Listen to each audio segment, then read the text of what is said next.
गौसपुर भरिसां पुलिस ऐं रेंजर्स जी दुरानी महर जे कचे वारे इलाइक़े में ॿिए ॾींहुं बि ख़ादिम भइयो गैंग ख़िलाफ़ ग्रेड ऑपरेशन कयो वियो,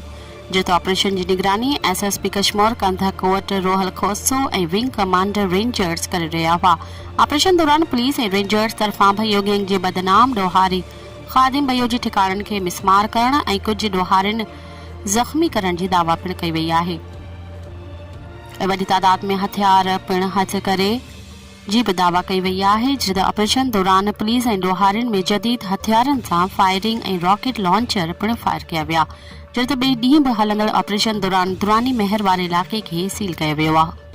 ॿिए ॾींहुं बि जदीद हथियारनि सां फायरिंग थियण सबबि इलाइक़े वासियुनि में ख़ौफ़ वारी सूरतहाल पखिड़िजी वई हुई ऐं इलाइक़े वासी घरनि ताईं महदूद रहिया। इन सिलसिले में एसएसपी कश्मीर कंधा कोट रोहल खोसो ॿुधायो आहे त कश्मीर पुलिस जी रिट खे मज़बूत रखण लाइ